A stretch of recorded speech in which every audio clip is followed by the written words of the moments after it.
and I took Lake City by quote-unquote $1 billion in the play-in game. On the North Idaho Prepcast, we're all about that North Idaho life. Man, you talk about Wallace and what they've been able to do this year. Quietly just being, the steady stalwart up north in District 1. They've been dominant. From Bonners Ferry all the way down to Grangeville, we tackle the biggest stories in North Idaho sports. This Genesee team is for real. We know we saw it last year. They're I think in the driver's seat to repeat. It's the North Idaho Prepcast with Ryan Scaggs. That's right. Welcome in. It is another edition of the North Idaho Prepcast on IdahoSports.com, talking District 1 and 2 athletics week in, week out in the great state of Idaho. The North Idaho Prepcast is sponsored by Cornerstone Insurance Northwest, from airplanes to Airbnbs and everything in between, licensed in Montana, Idaho, Oregon, Washington, and Oklahoma. That's a 5-state area. That's pretty good value. For more info, you can go to cornerstoneinsurancenw.com. My name is Brandon Baney. We bring you the North Idaho Prepcast every Wednesday morning just after 10 a.m. Pacific time. Let's bring in our North Idaho resident and expert. It is Ryan Scaggs. What's going on, Scaggs? Dude, grab the popcorn and cup of coffee. We're ready to go for this one. This is going to be an awesome episode. I'm ready. Got all the snow cleared this morning, so ready for round 2. Yeah. I don't know if awesome is the word I would use to describe it. It's going to be eye-opening, I think. Yeah, I don't know. Yeah, awesome is using superlatives. I would say that it's a very this is an interesting episode. I'm excited for the two individuals that we bring on to tell their story. Yes. What we are going to talk about today is not going to be new to anybody in the Coeur d'Alene area, but of course we have a large audience that goes from Bonners Ferry all the way down to Grangeville, like we said in the intro. And honestly, this topic we're going to talk about today is something that I think is important and needs to be said, because it could be, I'm not saying it could be happening at other schools. Yeah. And instead of it just being swept under the rug and kind of dismissed, it needs to be talked about. It's something, and again, coming into this, Ryan, and we're going to have some guests on here in just a second. You and I have no agenda here. I don't have a side in this. I am just somebody who is interested in finding out the truth and what exactly is going on. But we are going to be talking a lot today about Coeur d'Alene High School, specifically the girls basketball team and former assistant coach from last year, Chris Colvin. You might be wondering, why are you talking about something that happened last year? Well, just now we've had a brave parent step up and actually talk about this publicly. And so it's a timely and appropriate conversation to have. So with that said, this is going to be a more serious show than we're used to, but I'd like to bring on both of our guests here first. Investigative journalist and producer here in North Idaho, Casey Whalen, who is actually down in Boise right now. So Casey, we appreciate you coming on and joining us. Thank you so much for having us on today. I really appreciate the platform. Absolutely. Also joining us today is Daniel Lopez. He is a father of a Coeur d'Alene High School student and former girls basketball player. Daniel, as well, thank you for joining us. Thanks for having me. Okay, so the summary of what we're going to talk about today is Chris Colvin, who was an assistant coach on Coeur d'Alene High's girls basketball staff last season. This is the 2023-24 campaign.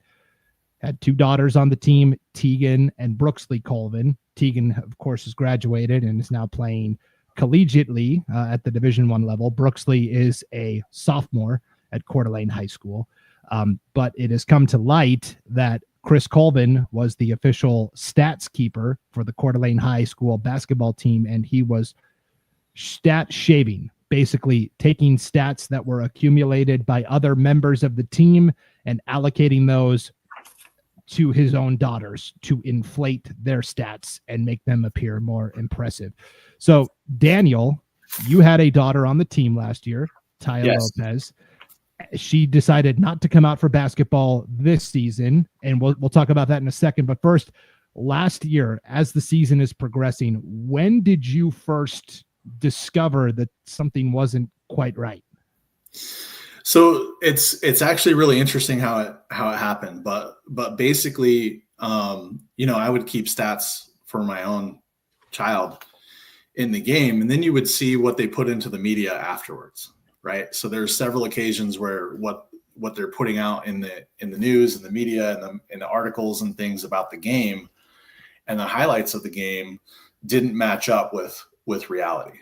So that caused me to start looking at taking whole stats and going back at past games and looking at stats and seeing what was happening. What's really interesting about because of the arrogance of it. I mean, the arrogance to take, there was one situation where they actually just flipped the stats. So there was one particular game, I think it was against Eagle.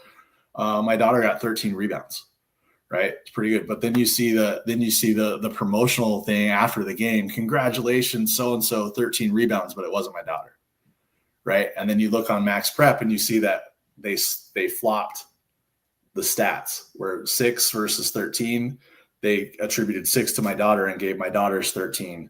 So if you looked at the whole game stats, the stats of all the game is correct, but the individual players is distributed differently, right? So that's one thing. And how it really came to light was I was actually putting together an email to address this. I had to wait like several weeks, games, to make sure, because it's a big accusation, to make sure that we actually had the proof. What's funny was I wasn't the only parent that noticed it. There was another parent who will leave anonymous that also noticed it. And we both complained to the school on the same day for the same thing. So it wasn't, we independently discovered it. We didn't work together to discover it. So that's kind of how it came to be. And again, the arrogance of just putting it in the media constantly, things that aren't true. But then there's people at the game that see the game that can go back and look at the game and see the reality. So it's not even a smart thing to do. Go ahead, Ryan. So I had a question on that because, it would be pretty easy to arbitrarily just add a rebound or two. It's, to a stat line, because it's so easy to just you can inflate numbers. Who's going to go back and watch, 32 minutes of tape to find like, oh yeah, there wasn't like an extra 4 rebounds here in this game. But instead of like just flat out swapping stat lines from players, like how did you feel when you first noticed that? Or like, was it at first seem like an anomaly, or how many games did it take for it to finally come to light? It was already, it was already a struggle in the program. So at the time it was like just another slap in the face.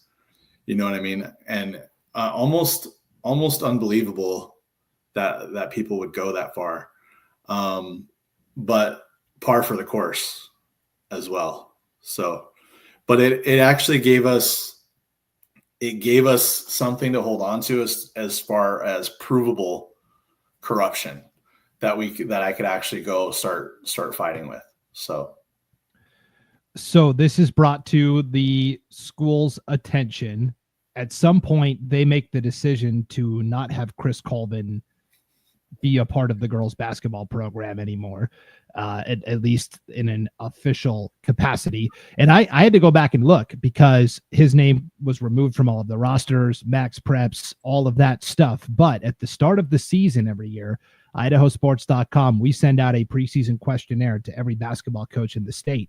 And we have a little section where it says, hey, please list your assistant coaches. And his name was on there. So that was just a quick independent thing I did just to make sure I had the story straight. So yes, Chris Colvin was a coach, and then midway through the season was no longer.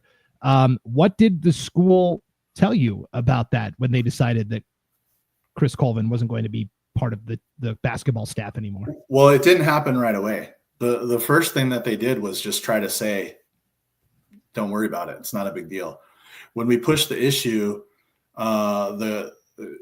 Nicole Simmons called a meeting, right, with the parents, but only certain parents, only the parents who already knew were invited to the meeting. So not even all the varsity parents were at the meeting. Just some of the parents were at the meeting. So were you at that meeting? I was at that meeting. Yes. And it was basically, don't worry about it. Like, we'll take care of it, but then nothing happened. So I think, escalated to the athletic director. They just want to push it off. They say, oh, well, we don't have any there has to be an investigation. But the first thing that they did with the complaint was go on to Max Preps and delete all the evidence, right? To make it harder. We just happened to save most of the information. And then, they wanted to do an investigation, but they really just tried to push it under the rug.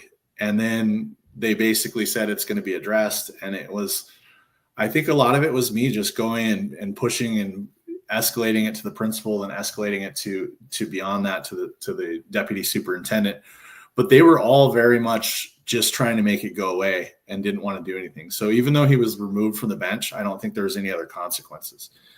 And he was only removed for the bench for a few games at the end of the season. But then at state, he's back on the floor, right? He's there, and it's really they didn't want it to come out. And in my opinion, I'm certain that they pretty much knew what was going on, right? I don't think it was we found out about it, but it's not like they didn't know what was going on. Right. And so they made every effort to cover it up. Okay. Versus addressing the issue, they made every effort to cover it up. And then they make every effort to make it seem like you're just a crazy parent. And then you hear excuses like, well, this is not that uncommon. It happens all the time. Like, wow, it's not that big of a deal. And it's a big deal. And if you say it happens all the time, it's an even bigger deal. Yeah. So I just want to, for some clarification for our audience, if you go look now at the Coeur d'Alene High School stats from last season, you'll see 6 games listed in there. I got to assume that's when the switch was made and somebody else. So schools do not have to put their stats into Max Preps. It's totally up to the school. I encourage it because that allows us in the media to better promote these athletes and shine the light on them and the great things they're doing. Some coaches don't like doing it. They don't want that information out there. That's fine. Some schools will have a parent that will log in and put their stats in. And so you'll go look at a team on Max Preps and you'll see like 1 or 2 players listed with their stats, but nobody else.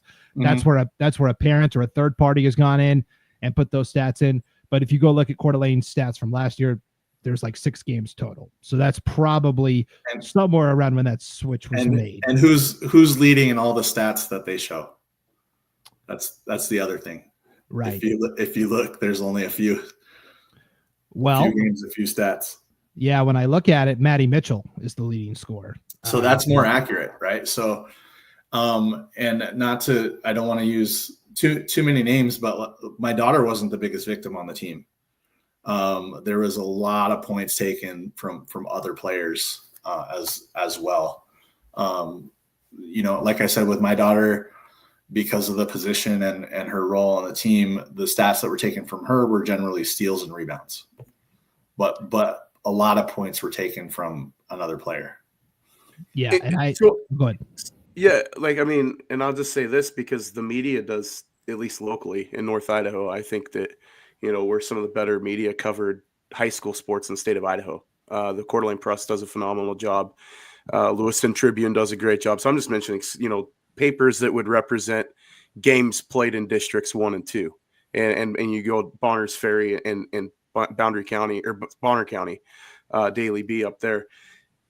How do you go around some of the stuff that gets reported in the paper and it kind of gets swept under the rug when it shows up on Max Preps? Like, because I know some stuff like when you have a game on a Friday night and you have a big game, there's a write-up, your kid ends up in the paper, but then it doesn't reflect in Max Preps.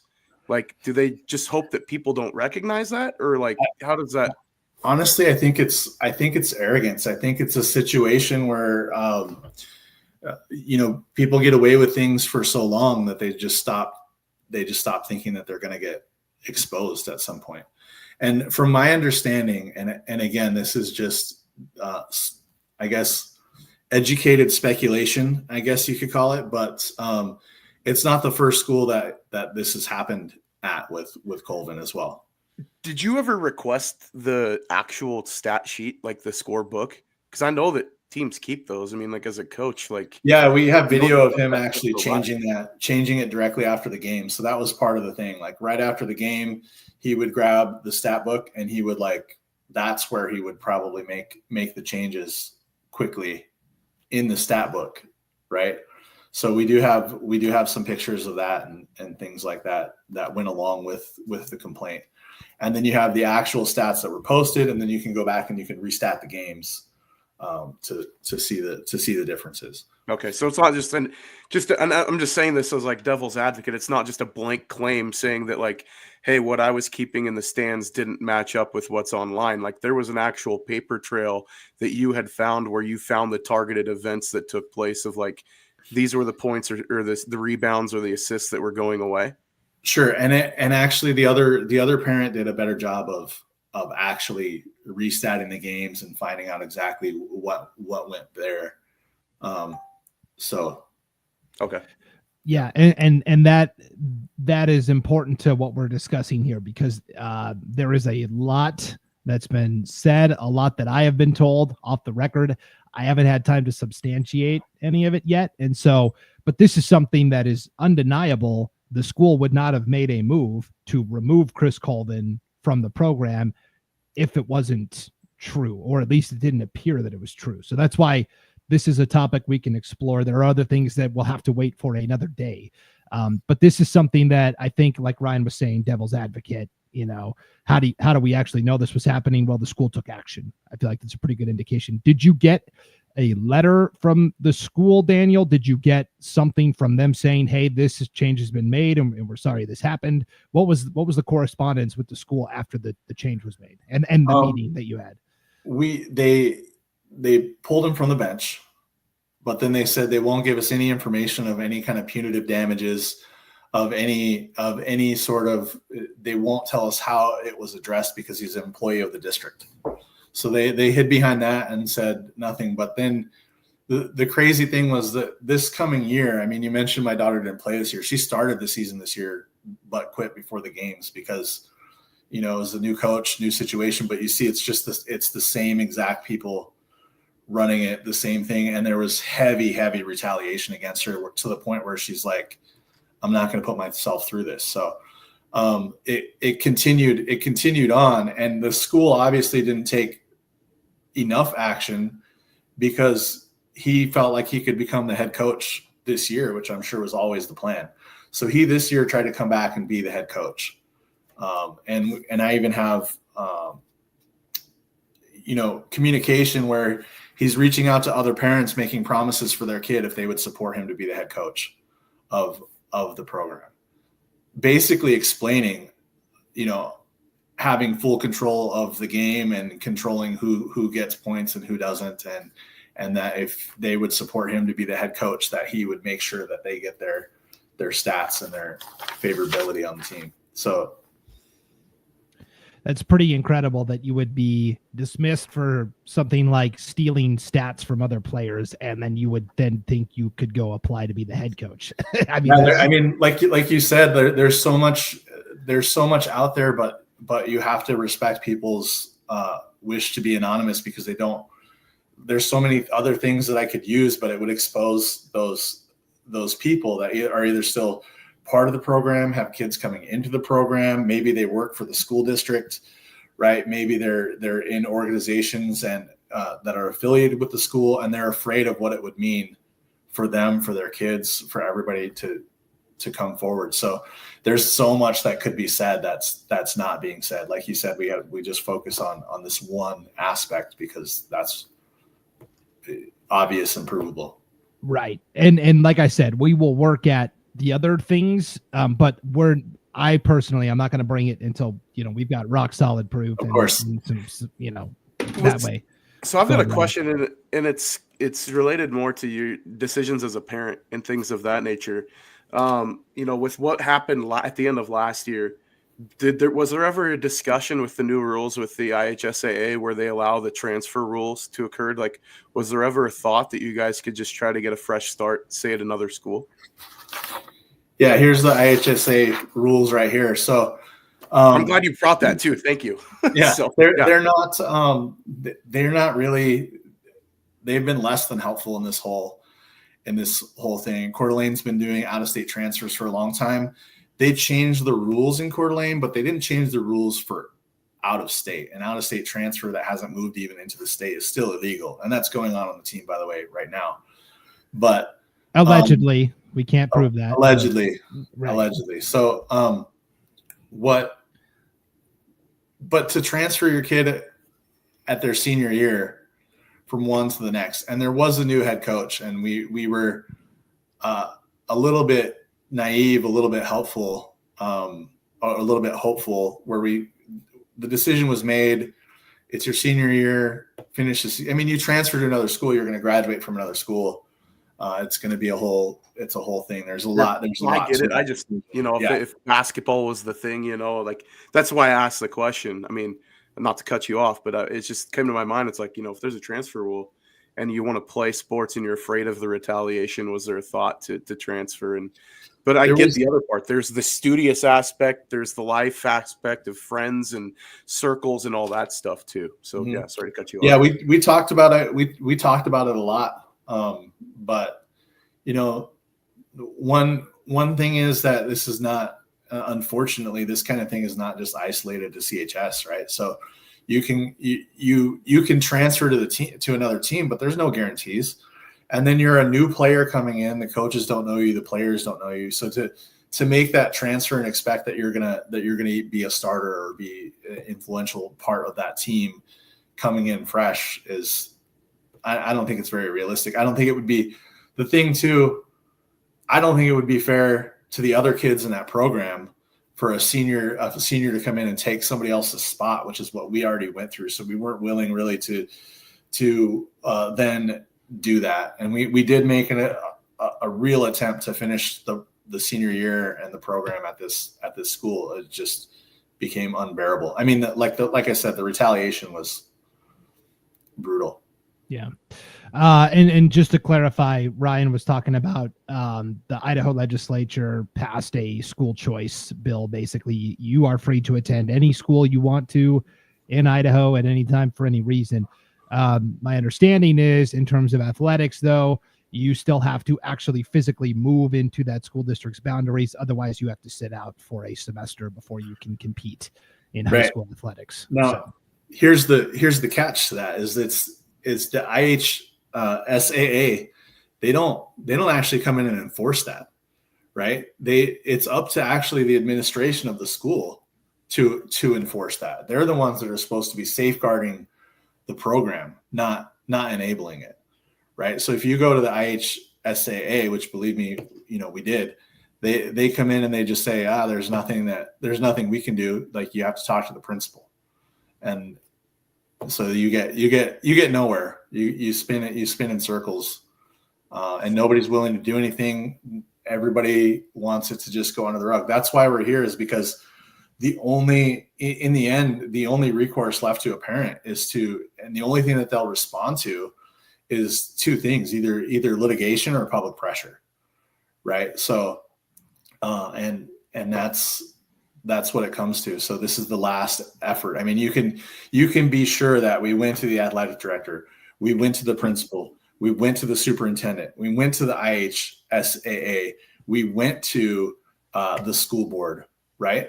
And the school board, there are good people on the school board trying and willing to act, but they're moving against the system. So the only way that they get that we can push this through is actually with public pressure, is actually for people to come out and tell their story. And even anonymously, like I said before, like, just point it out, point to things that they can go look at and they can prove it.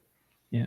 Again, we're talking to Daniel Lopez, parent of a student at Coeur d'Alene High School, Casey Whalen as well, investigative journalist and producer in North Idaho. Casey, I want to bring you in now here because you are the one who really did the legwork on this story, you and Daniel together.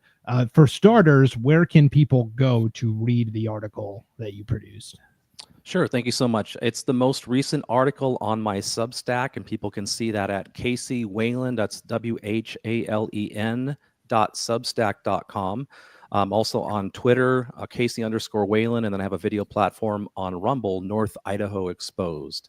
And so Daniel reached out to me, I believe it was in October, if I'm right, and let me know about what was going on. As a graduate of Coeur d'Alene High School in 1996, of course, I was very interested in this story and really wanted to help him and his family. And we just been developing the story, and I sat on it for a while until recently last week when John Adams was let go, and it was in the Coeur d'Alene Press. And Daniel sounded like he was ready to talk publicly more about this topic, and I really do commend him and his family for their courage in coming forward, because this is an age-old problem that things like this happen in sports from time to time, I'm sure all over the place. But for him to have actual proof, it's very compelling. On the Substack article, there's the letter from the principal, there's the letter from his daughter, there's our 40-plus minute interview, and you can check that out at the Substack there.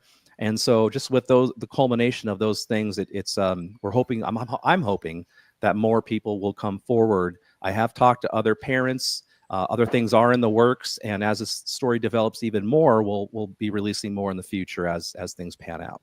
Yes, and that's really is what it's going to take, is more courageous people like Daniel that are willing to come forward and talk about these. It can be hard if there's a culture of retaliation, a culture of intimidation. It can be hard to come forward and talk about these things, which is why we're only hearing about this now almost a calendar year later than when it actually happened. So I admire both of you for your courage to step up and take this issue on. Casey, I know as part of your reporting, you did reach out to Coeur d'Alene school district officials, Coeur d'Alene high school officials, as well as Chris Colvin himself. Can you tell us what those interactions were like? Let's start with Chris Colvin himself. Yeah, I really only reached out to Chris because I have the letter from the principal kind of corroborating a lot of these details. So I just wanted to have his opinion on this. And he was saying that, he wasn't doing these things. He apologized last year for this. So that's kind of where we're at. I don't know. Obviously he's no longer the assistant coach at Coeur d'Alene High School. So I do want to thank the Coeur d'Alene High School staff, the principal, for actually doing something about this and not just sweeping it under the rug. And of course, thank you so much to Mr. Lopez's family for their courage, because obviously this is very difficult. There's other parents I've spoken with that they really want to expose this more, but they can't because they have other kids, maybe a freshman, going through the sports program, and they're afraid of retribution. So that is very real, in my opinion. And we'll just keep researching this story and releasing more soon. One point I'd like to make is that he never did apologize. He posted something on Instagram. It was some half-hearted, cryptic sort of like, mistakes make me who I are. God has better things planned for me. It wasn't an apology. There was no apology to my daughter. There was no apology to the parents. It was never addressed officially by the program. And so I think that was a big part of it. And that was a big part of why I'm here right now, because to teach my kid that there's no accountability for that kind of stuff, that, it's like somebody in the government getting in trouble for a lot of stuff, and then they just resign and nothing happens. Right. And then they come back and get reelected again. Like, it's the same kind of thing. It was never properly addressed. There was never any attempt made to communicate officially with the parents in the program. There was never an apology from him to the kids on the team, which there absolutely should have been. And so really the illusion of accountability, no accountability was ever taken. And I know for a fact that they were going around denying it even after the fact. When I would talk to people, they would say, "Oh, I heard that, blah, blah, blah." And it's not true. So they never really took accountability. If they would have, we probably wouldn't be here right now, to be honest.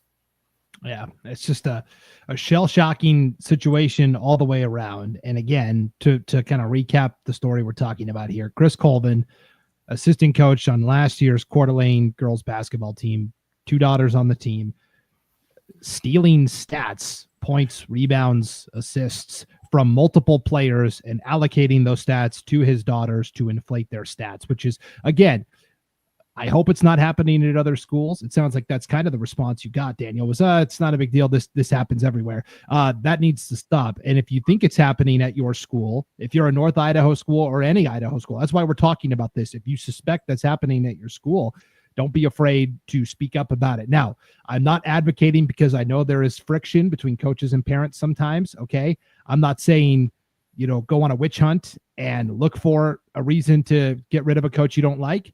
But if there is truly something happening like that at your school, don't be afraid to talk about this. That's happening. So yeah, and we were quiet parents. I didn't have a meeting with the athletic director until my daughter's junior year, when the situation became obvious, and then the stat stealing again came after, where it was the manifestation of the problems of the program. And I don't want this to get lost too, is that this was the decision of an adult. This doesn't, like, I know that he had kids on the team, right? We're not going to throw kids under the bus. Like, you've done a great job putting the responsibility on the adults that are involved. So I'll give you, and Casey's done a great job with that too. The story, there's no smearing of kids involved in this story. Like, this is the decision of adults. And so good job on you for putting the focus there. This isn't about slandering any kids. And also Casey brought up the timeline of, like, he got notice of this back in October. This isn't kicking a program when they're down, because this was going on, more than a calendar year ago. So this is me saying this to help people listening to, like, get focused on this. This isn't us trying to, like, drag a basketball program through the mud because they fired their coach last week. Like, that, I think that could be independent of what we're dealing with here, but there's symptoms of a similar problem. I don't know. Like, that's just based on what everybody's coming out with, that here we are. And so, the adults are making decisions that involves kids, because kids are the ones that are ended up suffering on the end of this. Like, your daughter, unfortunately, is the one that was on the receiving end of the mistreatment. And there's other ones that were involved too. So I hope people listening and tuning into this don't lose focus of that either, that, like, we focus on the behavior of the adults involved. Daniel, real quick, I've got our legal team telling me allegedly stealing stats. Do you have any official correspondence by anybody that admits that this did actually happen? Yeah, the school did. They said that they did an independent investigation of their own when they removed him from the bench, and they said that it was addressed with him. And then there's his own admissions of guilt as well. So in writing. So for example, his response to Coeur was saying, I apologize for it. So yes. And then there's actual data of what stats were stolen, where anybody can see. You can go back and you can watch the games and look at the press and things like that. So it's even to this day, it's provable, even though they pulled down a lot of the stats. So okay, just dotting our I's, crossing our T's there. With that, for sure. Okay, well, we will continue to track and monitor this story. Certainly, Daniel, I appreciate you stepping forward and talking about this. I know it wasn't an easy decision for you or your daughter to be thrust into the spotlight like that. And Casey, you've been working on this since October. I appreciate all the legwork that you've done into getting this as buttoned up as you could as well. Thank you so much for the platform, guys. We really appreciate it. Absolutely. And so Casey Whalen, investigative journalist and producer in North Idaho. Daniel Lopez, parent of a student still at Coeur d'Alene High School as well.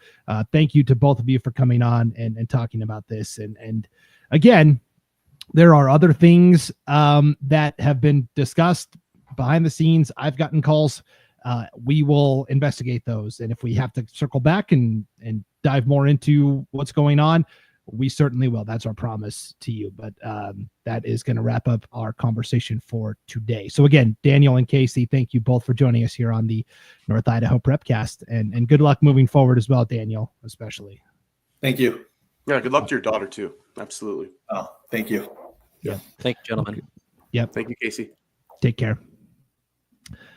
All right, Ryan, there you go. That was a heavy topic, and it came to the forefront really because Coeur d'Alene High School, not even the girls basketball program, the boys basketball program, a week ago we were talking about, boy, Coeur d'Alene's taking it on the chin a couple of times. Coach John Adams is doing the best he can. Like, we record the episode later that day. It's been announced that he's been let go. I thought we cursed it or something. I was like, they didn't watch our episode and like make a decision based on what we talked about, did they? I hope not. That would be a bad way to do business. We're not that important. No. It's like yes. listening to a former wrestling coach talk about basketball, then you make your decision. I'm like, yeah, exactly. But they're not related, right? No, boys basketball, girls basketball. But that sparked something in Daniel to say, I'm ready to come forward with this in a more public forum. And so that was kind of the catalyst. I will just say generally overall, in terms of public perception, and again, public perception isn't worth much except that, the expression perception is reality, unfortunately, is true. There's a major public perception problem at Coeur d'Alene High School right now. And it's not just girls basketball. It's not just boys basketball. It's multiple sports. It is a culture. And it is, in terms of public perception, because you and I talk to a lot. I live in Coeur d'Alene. Ryan lives in Coeur d'Alene. We talk to a lot of people, not even people that are involved in athletics necessarily, just the public. It's business people that I work with. I mean, that talk about it because sports enters the conversation because they know that I call games. Like it just enters the conversation. There's a big problem, a major public perception problem with the overall culture at Coeur d'Alene High School. And so go ahead. And this isn't, like I said, like this isn't a slander on any kids, right? These are things that I think are independent from each other. There's the culture of what's going on, and then there's the kids that are put into the picture, right? We're not saying like this isn't the kids in the program starting this problem. And I could say this as a coach that sat, in the seat. I was on the sidelines on Friday nights. I was in the head coach's seat at the side of the mat, for multiple years and having experience as a coach. Every program I've ever been a part of, there's always been clamoring from parents that there's politics involved. Oh, so-and-so is getting playing time because of this. So-and-so is getting playing time because of this. Like there's favoritism. Blah, blah. You hear it all the time as a coach. And every coach, I think we could interview every coach from Bonners Ferry to Bear Lake. And somebody's going to say like, yeah, there's been a time that we've gone through the talk of a perception of favoritism or something like that of another. And,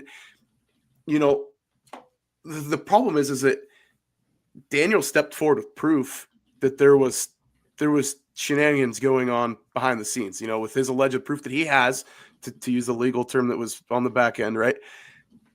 What he came forward with, and then there was the admission and then a dismissal and an action from the district.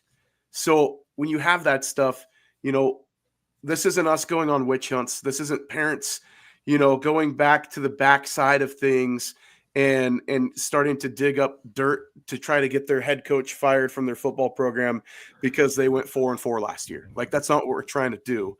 Is that when there's subjective proof, like there is, evidential proof that's been brought forward of things that show ill intent and things of that nature. Like parents, Daniel's doing a great job advocating for his kid. And, there's other parents statewide, I'm sure, that advocate for their children. So, I could see this from both sides because playing time is subjective, right? That's up to the coach, right? As a head coach, I could say we don't owe any player any playing time. You say that tongue in cheek, but you do owe something to the kids that show up day in and day out. You do owe them the opportunity to play at one time or another. It's high school sports. You're not losing the NFL Super Bowl over this, right? Yeah. But you have to be able to set ground that you're going to do things ethically that's going to be beneficial and be the best interest of the kids on your program. Like that, plain and simple. And now John Adams becomes the third coach, boys basketball at Coeur d'Alene High School in the last 12 years. And 12 years is a long time, but Kent Lice in 2013 basically was fired with 3 games to go in the regular season. Parent pressure and school admin there. Tony Hanna a couple of years ago resigned at the end of the season, but the quote he gave was, "I'm tired of fighting." Like, I'm tired of fighting the parents. and now you've got John Adams with a couple of weeks ago before districts. Yep. It's a public perception problem. Well, this goes back to how are officials treated? I mean, like if it's a parent problem, it shows the symptoms show up in multiple ways. If officials have problems with your program, officials have problem when they go to your school and they don't like going to your school because of your parents, that's a symptom of a problem, right?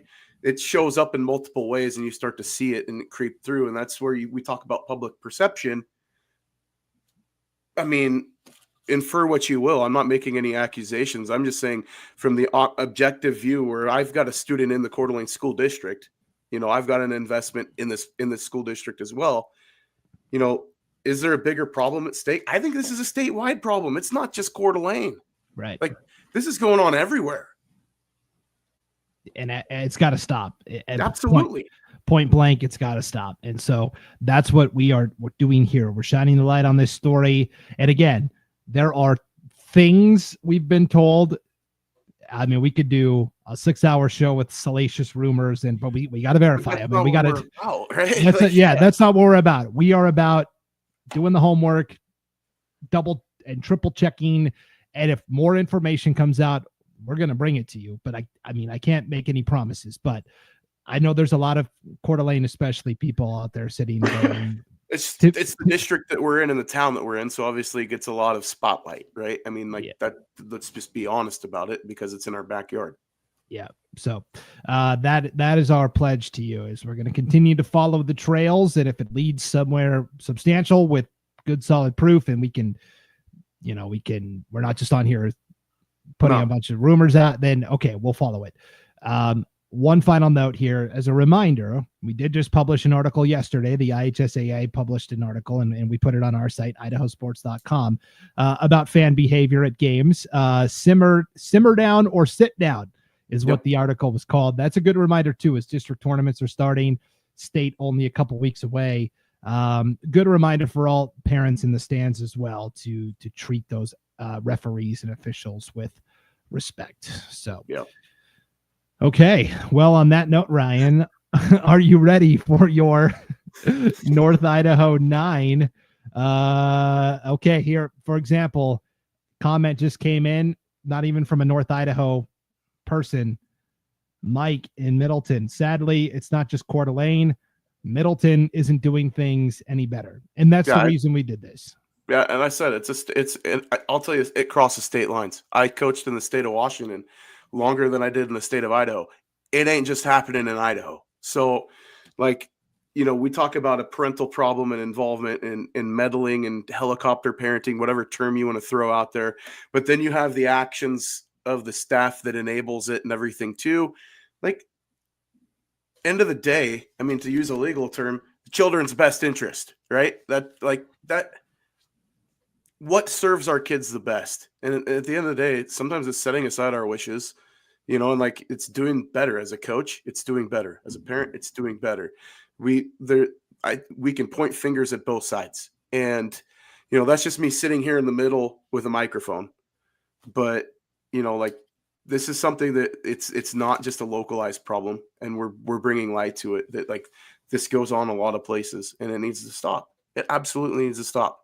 Bad behavior from both sides, wherever you want to put fingers, whatever. And I'm not blaming Daniel saying he's a bad parent. I'm saying this is the blanket statement for some of the other stuff of influencing coaching or whatever and changes and all that stuff. So yes, we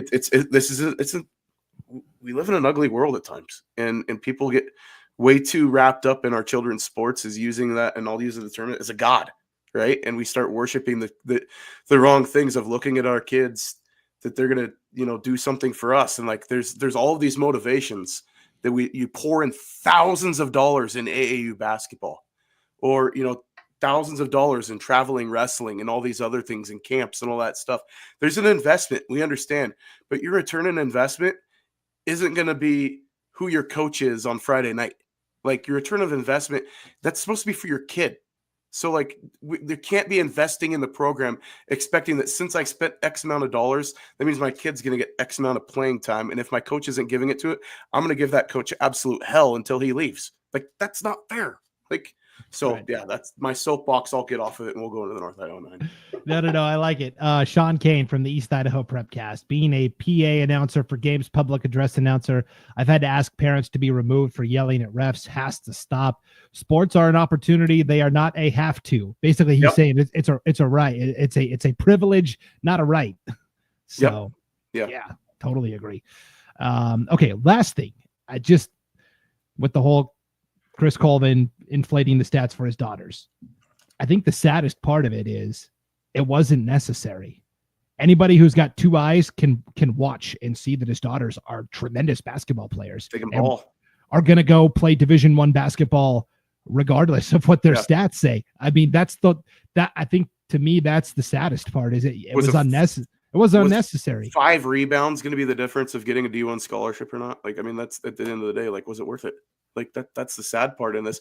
And then now as the kid, like I'm going to use the empathy lens here. Like that's got to be extremely uncomfortable as the kid to like know that the other side was going on. And like, how do you like, we're not out to villainize these kids. They're still kids.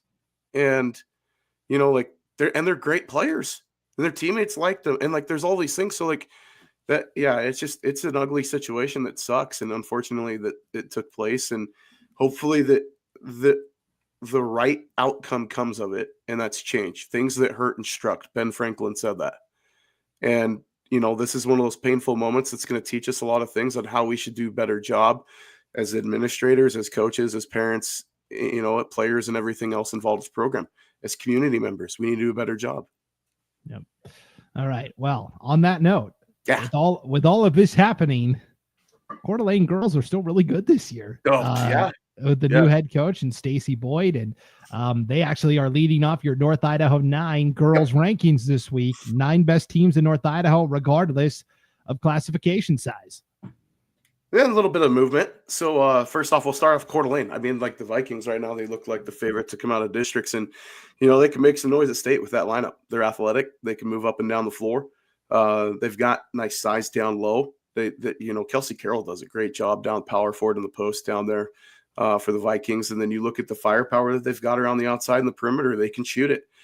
Timberlake, I've got it too. I still really like Timberlake. Like I'm not hanging up. They, split this year with Grangeville, which is my team at 4, Prairie at 3. I mean, I like these teams a lot. There's some state championship contenders in this list up north. I mean, realistically, between Timberlake, Prairie, Grangeville, Lapwai, Genesee, you've got some teams right there that I really look at that could be favored going into their respective classification at state if they make it through districts and hold suit. I mean, we could get a champ at, 4A, 3A, 2A, and 1A, realistically, if everything goes to suit there. I mean, a great showing from these girls this year. Genesee right now, they're in the 7th spot, 18-1 on the season. I mean, they're just having a phenomenal year too. Sandpoint jumps a little bit at 8. Cami, I took a loss this week. I still kept them in, but they're at 9. This district tournament for the White Pine League is going to be a ton of fun. That league is loaded at the top end. Those semifinal games are going to be wild. Yep, that's going to be a really fun tournament for sure. A little change in your North Idaho 9 boys rankings this week as well. Major shakeup. The number 1 team has dropped to 3rd. Yeah, so I got Bonners Ferry at 1. This is nothing with Lakes. Cami at 2. I mean, what do you have to do if you're undefeated, right? All you do is win, right? You got Dave Clue in the lineup. They got some nice cast of characters around him. Bonners Ferry at 1. I like the Badgers' chances. I like the Cubs' chances, in both their classifications. Post Falls and Lake City, if there's the 1.5 bid this year, I could see both those teams at state. I mean, 6A, I think, is fairly competitive. I think that there's a chance with both those teams that they can be a sneaky team, especially the way they both defend. Lake City, I like offensively. I mean, they can run the floor with anyone. Lake City got the win over Post Falls last week by 4. So I tied them at 3. They split this year. Post Falls is going to get the 1 seed based on getting the point differential between the two teams. I think Post Falls got a win by 6. Lake City won by 2. So the 2-point differential, Post Falls is your 1 seed going into districts in the 6A IEL. 5 got Lewiston. the Bengals are still on a roll at 5A. 5A is, wide open too. I mean, I don't think a lot of people statewide have been talking a ton about 5A. I know East Idaho has been really good. There's some depth statewide, and it's just going to be an interesting tournament. We'll be doing the state basketball tournaments here in we're 3.5 weeks away. I'm not ready. I'm not ready for it either, but you look at it and it's like you start prognosticating of what holds suit. I mean, really, it looks like Preston is probably your best team right now, maybe, but there's firepower with these other teams statewide. Lewiston doesn't have the size, but they can run the floor.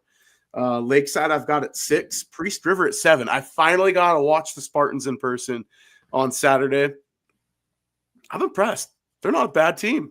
Like, they're pretty good. They can defend down low. They got some size. Their bigs play tough. They can shoot from around the perimeter. I mean, we saw Sawyer Stout. He was our player of the game on Saturday, and he started the game. He was 4 of 4 from 3-point in the first 3 minutes of the game. I mean, it was like, oh, okay. And then he airballed 2, and then he comes back out and hits 3 more. So all of his points, I think he had 12 plus a free throw. So 13 points, 12 of 13 came from behind the arc. In that game. Logos, I've got at 8. Prairie, I've got at 9. Prairie clamped down on defense and took care of business and knocked off Logos this weekend. That was a huge win for Prairie in that game. And we talk about district tournaments and stuff like that. The White Pine's going to be wild, man. I'm telling you what, you got Kamiai, but then it's the field behind him and it's going to be wild. Holy cow. I still think I've maintained this the whole time, and not just because they were at state last year, but I think Potlatch. I really like Potlatch. Although Logos played Coeur d'Alene last night, only lost by 9. That's pretty good. I don't know. Yeah. Kendrick has played Kamiai the toughest, and it's they played Lewiston tough. I mean, there's firepower in this conference. I'll tell you what. Yeah.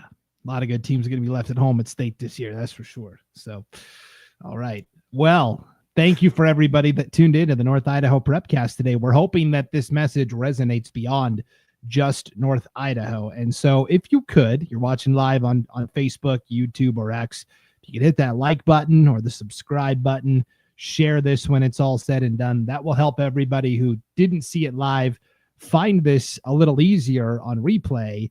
And I do think it's an important conversation that we had today. So again, share this if you could. Let's get the word out, because we want to stop this type of corruption that's happening, if it is happening at your school. And it just so happens it's at Coeur d'Alene. I mean, if it was at any other school XYZ and this was come out, we would have it on.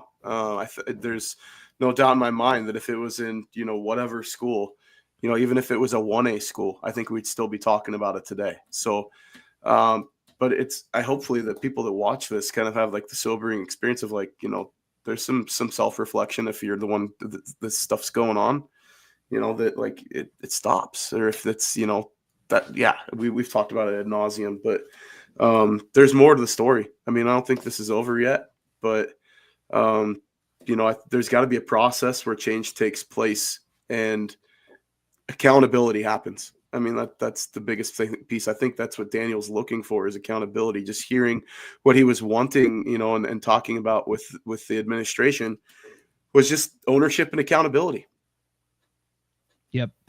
So I will put it out there. If you're a parent watching this and this is something that's happening at your school or, Coeur d'Alene or wherever, and you have info you want to share with me, my email address is right there on the screen, Brandon@IdahoSports.com. You can send it my way and I'll look into it, certainly. So here is Isaiah Rodriguez in the chat from YouTube. Great information, guys. Good coverage. Sending love from GPA Elite, local and keeping it in our community. That might be I don't know what that is. That might be. I don't know. This could be a bot showing up in our feed could too. Be.